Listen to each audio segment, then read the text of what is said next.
Morning everyone. आज कर रहे हैं हम लोग क्लास 12th मैथ्स एनायुस का चैप्टर 6 सीक्वेंसेस एंड सीरीज और आज हम कर रहे हैं इसकी एक्सरसाइज 6.2। तो पढ़ते हैं आज का फर्स्ट क्वेश्चन। क्वेश्चन है find the sum of the following APs. आपको इन एपीज का सम बताना है। ठीक है, तो इसका मतलब ये है कि आपको इन सारी जो टर्म्स हैं इनको ऐड करके बताना है कि कितना आएगा। तो इसके लिए हम इनको ऐसे नहीं करेंगे कि 8 + 11 + 14, ऐसे नहीं। इसके लिए एक फॉर्मूला होगा हमारे पास। तो फॉर्मूला होता है सम ऑफ एन टर्म्स के लिए, सम ऑफ एन टर्म्स के लिए फॉर्मूला होता है एपी के लिए। इसको हम रिप्रेजेंट करते हैं एस एन से, सम ऑफ एन टर्म्स।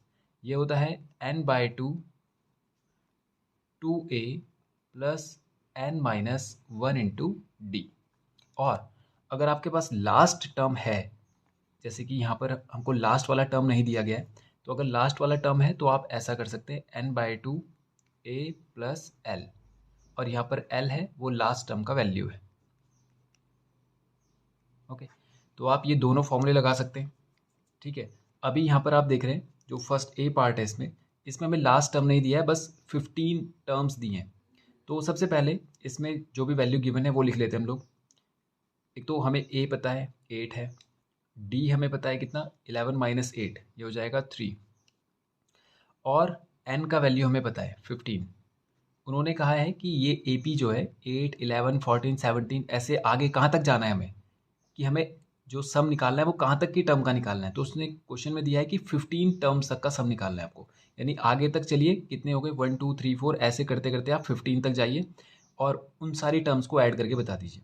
तो हमें n का वैल्यू पता है, क्योंकि उन्होंने कहा है कि 15 टर्म्स तक का सम निकालिए। तो मतलब हमें दे दिया है कि टोटल नंबर ऑफ टर्म्स कितनी है 15 है, तो नंबर ऑफ टर्म्स को ही हम n बोलते हैं। तो n का वैल्यू हमें पता चल गया। बस अब हम फॉर्मूले में उसको वैल्यू को रखेंगे, आंसर आ जाएगा हमारा। एस एन का वैल्यू हो जाएगा n/2 2a 2 × a 2a + n-1 × d। d कितना हो गया 3। तो ये हो जाएगा 15/2, 2 8 = 16 प्लस 15 3 15 - 1 हो जाता है 14, और 14 3 हो जाता है 42। ये ओके, तो ये हो जाएगा 15/2 और 42 + 16, ये हो जाता है 58। ये हो जाएगा 29 टाइम्स, और इन दोनों को मल्टीप्लाई कर लेंगे, ये हो जाएगा 15 9 × 1 35, 13 15 2 × 30, 30 + 13, ये हो जाएगा 43। तो इनकी अगर हम 15 टर्म्स तक को जब ऐड करेंगे तो हमारे पास 435 आएगा। तो ये आ जाएगा S15, यानी कि 15 टर्म्स तक का सम। ओके, तो ये हो गया इसका ए पार्ट। अब बी पार्ट करते हैं। बी पार्ट में देखिए ए का वैल्यू हमें गिवन है 8, डी हमें पता है डिफरेंस, किसी भी टर्म से प्रीवियस टर्म को माइनस कीजिए, तो -2 - 3, ये हो जाएगा -5। ओके, डी वैल्यू आ गई -5। और इस बार n जो हमें गिवन है वो n ही है, मतलब इस बार उन्होंने ये नहीं बताया कि इतनी टर्म्स तक का जो नंबर ऑफ टर्म्स है यहाँ पर वो n ही है। तो हम इसे फॉर्मूले में रख देंगे एस एन n/2, n की जगह पे n ही है, n/2 2 × a + n-1 × d। तो ये हो जाएगा n/2, 8 2 हो जाता है 16, और जब इसको मल्टीप्लाई करेंगे तो ये हो जाएगा माइनस का 5n और माइनस माइनस प्लस का 5। तो ये आ जाएगा n/2 16 + 5 21 - 5n। ये इसमें से कुछ कॉमन ले सकते थे हम लोग, लेकिन नहीं है, कॉमन नहीं आ रहा है, तो बस यही इसका फाइनल रिजल्ट होगा, n/2 21 - 5n। ठीक है, तो ये हो गया क्वेश्चन फर्स्ट कंप्लीट। करते हैं क्वेश्चन नंबर 2। पढ़ते हैं सेकंड क्वेश्चन। क्वेश्चन कह रहा है how many terms of the AP have a sum 95। How many terms, इसका मतलब क्वेश्चन में हमें नंबर ऑफ टर्म्स पूछा है, तो मतलब n की वैल्यू तो हमें बतानी है। बोल रहा है कितनी टर्म्स होंगे इस एपी में। एपी आप देखिए 27 है, 23 है, 19 है, 15 है। ऐसा करते करते हम कहाँ तक जाएं कि उन सबको ऐड करने पर 95 आ जाए। हैव अ सम 95, तो जैसे ही हैव अ सम 95 बोला है तो हमें पता चल गया कि एस एन का वैल्यू यानी सम दे रखा है हमें 95। ओके, क्वेश्चन कह रहा है कि आप इनको ऐड कीजिए, इनको सबको ऐड कीजिए। तो अभी आप देखिए इनको ऐड करें आप, 27 + 23 50, 69, 74, 84, तो 84 तो यहीं पे हो गया। तो बोल रहा है आगे जाके और कितनी टर्म्स हम इसमें लगाएं, कौन सी टर्म्स तक कि उनका सम 95 आ जाए। ठीक है, तो 95 सम है। ए हमें पता है, ए यहाँ पे से दे रखा है, देखिए 27। डी हमारे पास कितना है, टर्म से प्रीवियस को माइनस कीजिए, 23 - 27, ये हो जाएगा -4।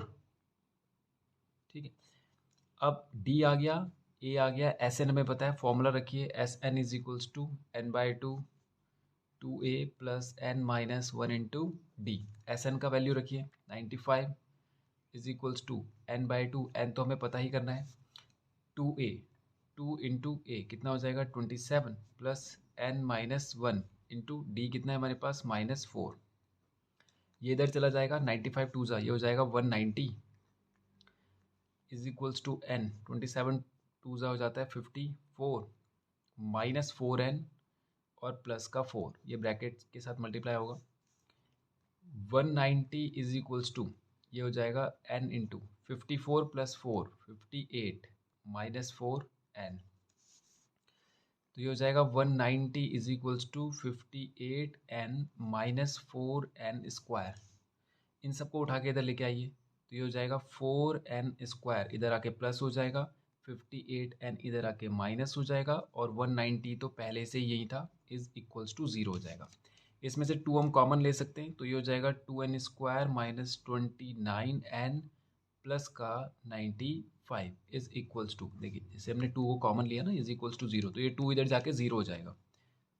2n square 29n + 95 is equals to 0। अब देखिए ये क्वाड्रेटिक बन गई है। अब आप इसको क्वाड्रेटिक फार्मूला लगाइए या स्प्लिटिंग द मिडिल टर्म कीजिए। मैं क्वाड्रेटिक फार्मूला लगा रहा हूँ, वो आपको पता है -b + -√b² -4ac/2a। ओके, अब देखिए तो वैल्यू रखते हैं, -b + -√b² -4 into a into C. Okay, ये हो जाएगा अपॉन में, और 2a भी चाहिए हमें, 2a कितना हो जाएगा इंटू 2, तो इज इक्वल्स टू 0 है हमारे पास, यहाँ पे इज इक्वल्स टू 0।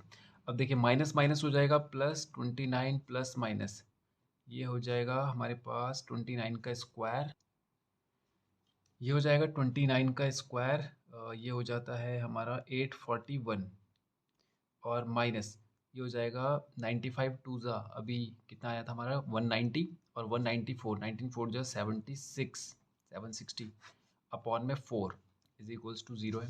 अब देखिए ये हो जाएगा हमारे पास कितना, एक बार हमें 29 प्लस के साथ करना है, पहले इसको सॉल्व कर लेते हैं। ये आ जाएगा हमारे पास 29 प्लस माइनस 841 -760, ये हो जाएगा 114 -6 8, ये 0 हो जाएगा 81 अपॉन में 4 इज इक्वल्स टू 0। तो ये जाएगा 29 प्लस माइनस 81 का बाहर आ जाएगा 9 4, तो एक बार हो जाएगा 29 + 9 अपॉन 4, एक बार आ जाएगा 29 - 9 अपॉन 4। तो देखिए ये हम n के लिए वैल्यू निकाल रहे हैं, ये आपको पता है ना सारा, ये n के लिए आ रहा है वैल्यू। तो 29 - 9 कितना हो जाता है 20/4, तो ये आ जाएगा 5। एक बार तो n का वैल्यू आ रहा है 5, और एक बार 29 + 9, तो 29 और 9 कितना हो जाता है 38, तो 38/4 करेंगे आप, तो ये 4 9 ज़ा 36.45 ज़ा 20, तो देखिए n का वैल्यू 9.5 आ रहा है। अब आप देखिए n का वैल्यू एक बार आ रहा है 5 और एक बार आ रहा है n का वैल्यू 9.5, तो 9.5 तो नहीं हो पाएगा, क्योंकि n एक एग्जैक्ट नंबर ऑफ टर्म होती है। जैसे कि हम कह रहे हैं कि फर्स्ट टर्म, उसके बाद हम सीधा कहते हैं सेकंड टर्म, उसके बाद कहते हैं थर्ड टर्म, इनके बीच में कहीं पर भी 2.5 या 3.5 वाली टर्म तो आती नहीं है, तो टर्म डेसिमल में नहीं होगी। भैया आप नंबर ऑफ टर्म्स बता रहे हैं, आप बोल रहे हैं कि इस एपी में 20 टर्म्स है या इस एपी में 10 टर्म्स है, तो आप एक एग्जैक्ट होल नंबर बोल रहे हैं। ठीक है, आप ऐसे डेसिमल में, फ्रैक्शन में तो कभी नहीं बोलते। जैसे कि आप जैसे कोई काउंटिंग कर रहे हैं, आपकी आपके पास इतने पेन हैं या इतनी पेंसिल्स हैं, तो आप उसको कभी भी ऐसे नहीं बोलते कि आपके पास 3.5 पेंसिल्स हैं या 3.5 पेन है। एग्जैक्ट नंबर में आता है, तो हम यहाँ पर n को 9.5 नहीं लेंगे, बल्कि n का वैल्यू आ जाएगा हमारा कितना, 5। यही वैल्यू हमें फाइंड करनी थी। यानी कि ये जो कह रहा था कि 95 कहाँ तक आएगा, आप इसको आगे तक ले जाएं, 1 2 3 4 और अगली टर्म जो होगी 5, 5वीं टर्म तक ये पूरा 95 आ जाएगा। चेक भी कर लेते हैं हम लोग। देखिए, ये सॉल्यूशन का पार्ट नहीं, केवल आपको चेक करके बता रहा हूँ मैं। ये देखिए, ये आ रहा है 27, फिर आ रहा है 23, फिर आ रहा है 19 और फिर आ रहा है 15। ठीक है, इसके बाद देखिए तो कितना हो जाएगा, 50 प्लस 959 प्लस 1069 प्लस 574 प्लस 1084। अब देखिए अगला टर्म क्या आने वाला है, यहाँ तक तो 84 हो गया। आप देख रहे हैं गैप कितने का है, 4 का गैप है। ये इससे और आगे जाएगा तो 4 कम हो जाएगा। 19 माइनस 4 50 होता है, 15 माइनस 4 11 होता है। अब 84 में यहाँ पर ऐड कीजिए 11, तो ये हो जाता है 95। तो देखिए 5 टर्म तक का सम हो जाता है कितना, 95। ये केवल चेक करने के लिए। ओके, तो ये हो गया क्वेश्चन नंबर 2। वी कंप्लीट करते हैं क्वेश्चन नंबर 3। पढ़ते हैं क्वेश्चन नंबर 3। क्वेश्चन कह रहा है, a man takes an interest free loan of ₹1740 from his friend agreeing to repay in monthly instalment. एक आदमी ने अपने दोस्त से कुछ उधार लिया और वो इंटरेस्ट फ्री लोन था, मतलब उस उधार पर उसको कोई टैक्स या मतलब ब्याज नहीं देना पड़ेगा। जैसे हम कभी लोन लेते हैं तो उसमें हमें एक लोन तो चुकाना ही पड़ता है, साथ में उसमें इंटरेस्ट भी देना पड़ता है। तो यहाँ पर उसने जो लोन लिया है उसमें उसने कोई इंटरेस्ट नहीं देना है, मतलब उसके दोस्त ने उससे कोई इंटरेस्ट नहीं मांगा। उसने कहा कि जितने पैसे लिए बस उतने ही चुकाने। फिर आगे कहता है, उसका दोस्त इस बात पे राजी हो गया कि वो मंथली इंस्टॉलमेंट में उसको पैसा वापस करेगा। तो उसका दोस्त इस बात के लिए मतलब एग्री करता है, ठीक है, कि वो सारा पैसा एक साथ नहीं दे पाएगा, मंथली इंस्टॉलमेंट में दे पाएगा, थोड़ा थोड़ा पैसा करके दे देगा। तो वो जो मंथली इंस्टॉलमेंट है वो दिया जा रहा है 200 रुपये पहले महीने।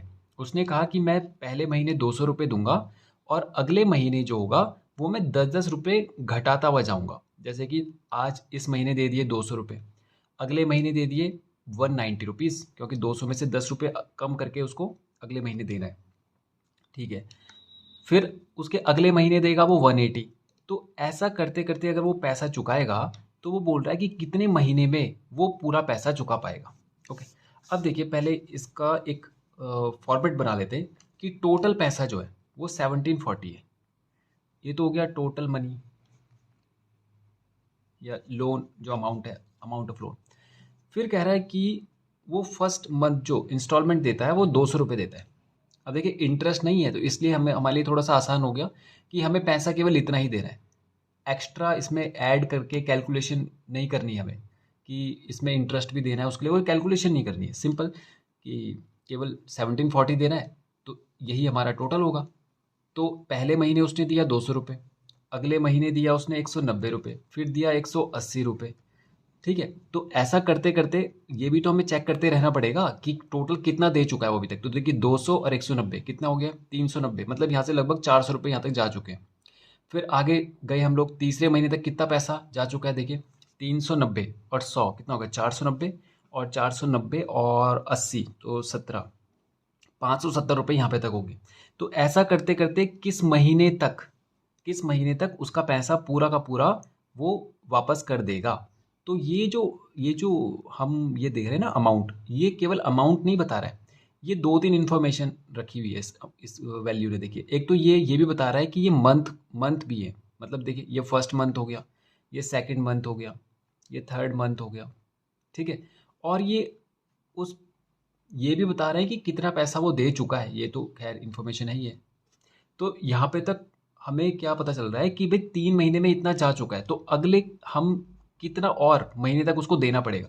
तो जब हम ये पूछ रहे हैं कि कितना महीने तक देना पड़ेगा, तो ये असल में टर्म्स जो है यहाँ पर ये एपी की तरह ही तो बन रही है। देखिए 10-10 का डिफरेंस है और 10-10 का डिफरेंस ही रहना है आखिरी तक। और ये जो हम पोजीशन देख रहे हैं कि अगला महीना, ये पोजीशन शो कर रहा है टर्म्स के लिए, यानी कि एन शो कर रहा है, और वही हमें बताना है कि उसने बोला कि कितने महीने तक उसको देना पड़ेगा। तो एन का वैल्यू हमें पूछा हुआ है। फिर हमें देना कितना पैसा है भाई, टोटल इन सबको हम जो यहाँ पे चेक कर रहे थे अभी कि इतना 570 यहाँ पे तक दे दिया है, देना कितना है 1740। तो यानी यहाँ पे तक जब हम वैल्यू रखेंगे तो उन सबको ऐड करके 1740 ही तो आना चाहिए। तो इन सबको ऐड करके अगर ये आ रहा है तो इसका मतलब ये सम ऑफ एन टर्म्स होगा कि नहीं। ये सम ऑफ एन टर्म्स होगा 1740।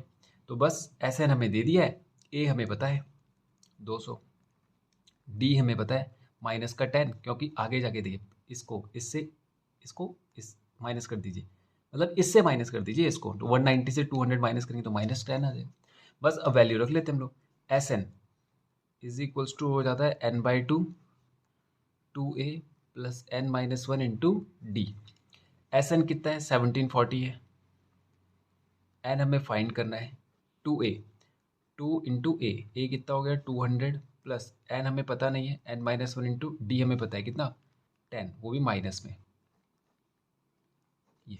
ओके, अब देखिए ये हो जाता है हमारे पास कितना, इस 2 को इधर ले जाइए तो ये आ जाएगा 2 0 ज़ा 0, 2 4 ज़ा 8, 2 7 ज़ा 14, 1 बचेगा, 2 1 ज़ा 2 plus 1 3 is equals to n times of 2 2 ज़ा 4 400 और प्लस 10n, तो ये माइनस हो जाएगा क्योंकि माइनस का 10 है, तो माइनस का 10n प्लस का 10 ये।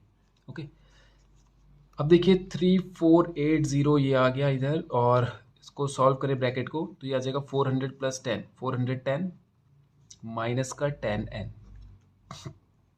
चाहे तो 10 कॉमन लेके इसको कैंसिल कर दीजिए, 348 ये आ जाएगा, 10 को कॉमन ले लीजिए और इस n को अंदर ले जा लीजिए, या n को भी चलिए बाहर ही रखते हैं हम लोग, तो 41 माइनस का n ये ऐसा हो जाएगा, 10 से ये कैंसिल हो गया तो ये आ जाएगा 348 इज इक्वल्स टू, इस n को अंदर ले जाइए 41n माइनस का n स्क्वायर। ओके, अब देखिए इस n को इधर लेके आइए और इन दोनों को इधर लेके आइए तो जीरो कर दीजिए, तो ये हो जाएगा n स्क्वायर प्लस का 41n माइनस का और प्लस का 348 इज इक्वल्स टू 0। अब फिर से क्वाड्रेटिक लगा दीजिए, अब देखिए यहाँ पर क्वाड्रेटिक लगा देते हैं, minus B plus minus √b square minus 4ac upon 2a, तो ये हो जाएगा माइनस बी की जगह पे -41 है, तो ये साइन तो फॉर्मूले का है, ये इसका साइन है minus B plus minus √b square -41 का स्क्वायर माइनस 4 इंटू ए की जगह पे 1 है इंटू सी 348 अपॉन में 2 इंटू ए, 2 1 ज़ा 2। तो अब आप देखिए माइनस माइनस हो जाएगा प्लस का 41 ये, और प्लस माइनस ये हो जाएगा √41 का स्क्वायर 1681 और माइनस ये हो जाएगा 1392 ओके अपॉन में 2 1 ज़ा 2। अब देखिए ये आ जाएगा 41 प्लस माइनस, इसको माइनस करेंगे तो ये आ रहा है 289 और अपॉन में 2, तो 41 प्लस माइनस 289 होता है किसका 17 का अपॉन में 2, इसका रूट करेंगे तो 17 आएगा, तो एक बार ये जा रहा है 41 प्लस 17 अपॉन 2, एक बार आ रहा है 41 माइनस 17 अपॉन 2, एन की दो वैल्यू आ रही है हमारे पास ना, प्लस माइनस का मतलब है कि एक बार प्लस के साथ 17 एक बार माइनस के साथ 17, तो ये हो जाएगा 41 माइनस 17, तो ये हो जाएगा 11 में से 11 माइनस 7 कितना हो जाता है 4, यहाँ बचेगा 3 माइनस 1 2, तो ये आ जाएगा 12। ओके, अब इधर देखिए 7 + 1 8 4 + 1 5, सॉरी 7 + 1 8 4 + 1 5 हो जाएगा 58/2, तो ये आ जाएगा 29 और ये आ जाएगा कितना 12। अब देखिए यहाँ पर n की दो वैल्यू आ रही है, दोनों ही एग्जैक्ट वैल्यू आ रही है, एक तो 12 और एक 29, कुछ भी हो सकता है। तो आप देखिए ये जो n थे ये असल में महीने ही तो थे, हम यही तो चेक कर रहे थे कि कितने महीने में उसका वो जो पेमेंट है वो कंप्लीट हो जाएगा, लोन जो है वो पूरा हो जाएगा। तो आप देखिए ये 12 का मतलब हो जाता है कि वो 12 महीने में पूरा कर देगा, और 29 का मतलब है कि 29 मंथ्स में पूरा करेगा। तो आप सोचिए कि जब वो 12 महीने में पूरा कर चुका होगा लोन, तो उसके बाद बचेगा ही कैसे उसके पास, वो 29 मंथ तक क्यों जाएगा। हालांकि आप ये दोनों values sum of N terms में रखेंगे तो दोनों बार ही आपका ये दोनों बार सेटिस्फाई करेगा इसको, ये भी सही लगेगा आपको और यहाँ से ये भी सही लगेगा। लेकिन आप देखें कि जब 12 महीने में कोई पैसा पूरा चुका है, वो पूरा दे चुका है, तो उसके बाद कुछ बचता ही नहीं है, तो 29 मंथ तक नहीं जाना है, इसलिए हम यहाँ पे अज्यूम करेंगे एन का वैल्यू कितना 12। ओके, चाहे तो आप चेक भी कर सकते हैं उसको, अगर आप आगे बढ़ाएं कि हमारे पास जैसे यहाँ पे जो सीरीज़ थी ये 200 190 180, तो आप देखें 200 फिर 190 फिर 180 फिर आ जाएगा 170, उसके बाद 160 आ जाएगा, फिर 150, 140, 120, 110, फिर आ जाएगा कितना 100, 1 2 3 4 5 10 11 और 12। आप चेक करेंगे तो ये यहीं पे तक 1700 जो उसने लोन लिया था, कितने का लिया था 1740 का, तो 1740 यहीं पे पूरे हो जाएंगे। आप चेक कर सकते हैं इसको सब सम करके। ओके, तो 12 महीने में ही सम पूरा हो जाएगा, तो 29 तक जाने की जरूरत ही नहीं पड़ेगी, इसलिए एन को हम लेंगे कितना 12। ठीक है, तो ये हो गया क्वेश्चन नंबर 3 हमारा कंप्लीट। अब करते हैं हम लोग क्वेश्चन नंबर 4। पढ़ते हैं क्वेश्चन नंबर 4। क्वेश्चन कह रहा है how many terms of the progression this must be taken at least to have a sum not less than 2000।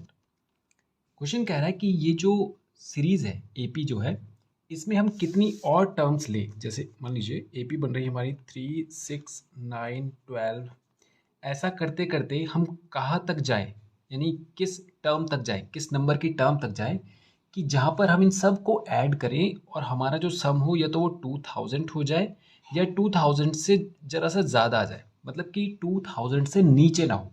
समझे?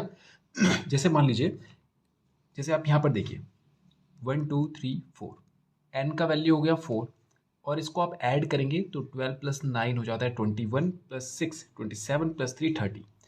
तो यहाँ पर देखिए n इज इक्वल्स टू 4 पे सम आ रहा है 30। तो ऐसा बोल रहा है कि n का वैल्यू हम क्या रखें कि हमारा सम 2000 या मोर देन 2000 आ जाए। ओके, तो हम क्या करते हैं, पहले ये अज्यूम कर लेते हैं कि इसका सम 2000 ही आना है। मान लीजिए हम ये निकाल रहे हैं कि हमें n का वैल्यू फाइंड कर रहा है, तो हम n का वो वैल्यू फाइंड कर रहे हैं जहाँ पर 2000 आ जाए सम। ठीक है, तो हम मान के चल लेते हैं कि हमारा सम कितना आ रहा है 2000 आ रहा है। ओके, तो अब वैल्यू रखते हैं हम लोग S N is equals to N by two A plus N minus one into D. यहाँ पर वैल्यू रख लेते हैं सीधा 2000 के लिए, हम ये लेके चल रहे हैं कि हमें 2000 ही चाहिए सब। ओके, हमें एन की वैल्यू चाहिए 2 इंटू ए हमारे पास है 3 और डी भी हमारे पास है 3, 9 माइनस 6 3, तो हो जाएगा 2 into 3 N minus one into D हमारे पास आ गया 3, 2 2 ज़ा 4, 4000 इंटू एन, 2 3 जा 6 प्लस 3n माइनस 3, तो ये आ जाएगा 4000 इज इक्वल्स टू 6 माइनस 3 होता है 3, तो ये हो जाएगा 3n प्लस 3, तो 4000 is equals to 3n square plus 3n। Okay, अब इसको इधर ले जा देते हैं और क्वाड्रेटिक बना लेते हैं। यहाँ पर क्वाड्रेटिक फॉर्मूला लगा लेते हैं, minus B plus minus root B square minus 4ac upon में 2a। b का वैल्यू है 3, तो minus 3 plus minus B square यानी 9 minus 4 into A into C, ये हमारे पास आ गया 4000, लेकिन वो माइनस का 4000 है इसलिए प्लस हो जाएगा 2 इंटू 3। ओके, अब देखिए यहाँ पर वैल्यू आ रहा है प्लस माइनस 4 3 ज़ा 12 4 ज़ा 48,000 और प्लस उसमें 9 करेंगे तो 48,009 आ जाएगा, 2 3 ज़ा 6 हो जाएगा। अब हमारे पास n की दो वैल्यू आ गई, एक तो आ गई -3 माइनस 48,009 अपॉन 6 और एक n की वैल्यू आ गई -3 प्लस 48,009 अपॉन में 6।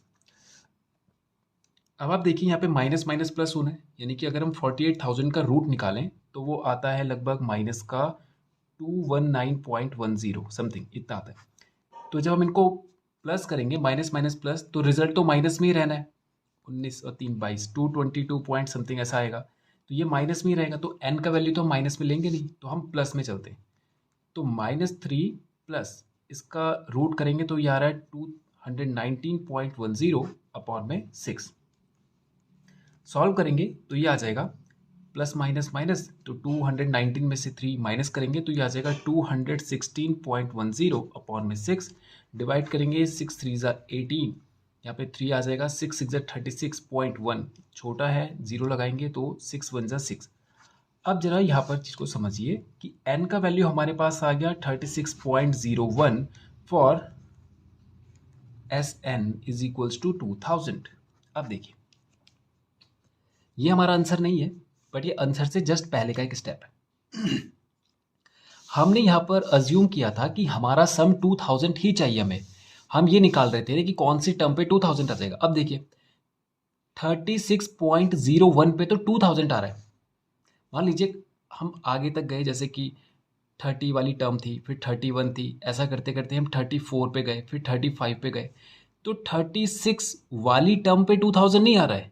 आप देखिए ये नहीं कह रहा है, वो बोला 36.01, यानी 36 से जस्ट आगे वाली टर्म पे तो हमारा क्या आ रहा है, 2000 आ रहा है। 36 से जस्ट आगे वाली 0.01 का मतलब क्या है कि ये एग्जैक्ट 36 तो है नहीं। अगर हमारा आंसर एग्जैक्ट 36 आता तो हम बोलते 36 वाली वो पोजीशन है जहां पर तक हम सम करें तो सारी टर्म को ऐड करने पर 2000 आ जाएगा। लेकिन ये दिखा रहा है हमें आंसर में कि ये 36.01 है, यानी वो 36 भी नहीं है टर्म और वो 37 भी नहीं है, यानी 36 वाली टर्म भी 2000 नहीं लाती है सम करके। और 37 की तो हम बात ही नहीं कर रहे हैं क्योंकि यहाँ पे हमारे पास 36 से थोड़ा सा ज़्यादा आ रहा है, तो मतलब ये नंबर एग्जैक्ट 36 नहीं है, इनके बीच में कहीं आएगा। तो आप सोचिए अगर यहाँ पर 2000 आ रहा है तो इसका मतलब यहाँ पर 2000 नहीं आ रहा होगा। अगर यहाँ पर 2000 हमारा सम आ रहा है तो इससे अगर हम एक टर्म पहले 36 पे चले गए तो वहाँ पे हमें 2000 नहीं मिलेगा, ठीक है। और हम कभी भी डेसिमल में तो कोई टर्म बोलते ही नहीं है, हम डेसिमल में तो कोई टर्म नहीं बोलते। तो बात आ गई 37 और 36 पे, यानी 36 पे तो 2000 आना नहीं है, 37 पे 2000 नहीं आएगा, लेकिन 2000 से वो ज़्यादा हो जाएगा। और यही वैल्यू हमें चाहिए थी क्योंकि 36 वाली टर्म पे 2000 से नीचे आ रहा है, ठीक है। 2000 से नीचे आ रहा है 36 वाली टर्म पे, और 37 वाली पे 2000 से ज़्यादा आ रहा है। तो उसने तो हमें क्वेश्चन में यही तो कहा था कि हमें वो मिनिमम नंबर चाहिए, वो एटलीस्ट वो नंबर चाहिए जो हमें 2000 से नीचे ना दे टर्म। तो अगर आपने आंसर को 36 बना दिया तो यहाँ पर तो हमारा आंसर 2000 से कम आ ही रहा है क्योंकि 2000 तो इससे जस्ट आगे हो रहा है।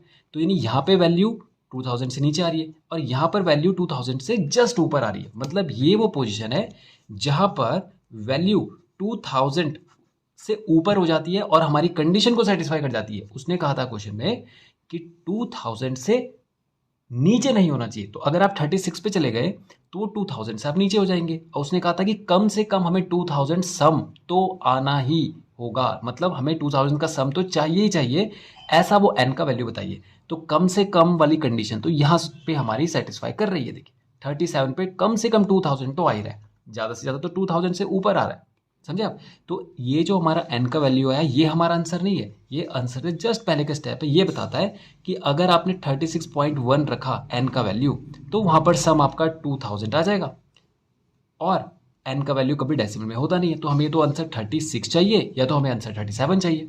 तो 36 पे 2000 से कम हो जाएगा, इसलिए हमारा आंसर हो जाएगा 37। ओके, तो हमारा फाइनल रिजल्ट हो जाएगा n is equals to 37 is the term where we find sum at least 2000 और more than 2000। ओके, तो ये हो गया क्वेश्चन नंबर 4 भी हमारा कंप्लीट। तो आज के वीडियो में इतना ही करते हैं और नेक्स्ट वीडियो में करेंगे इसके आगे के क्वेश्चंस। Thank you.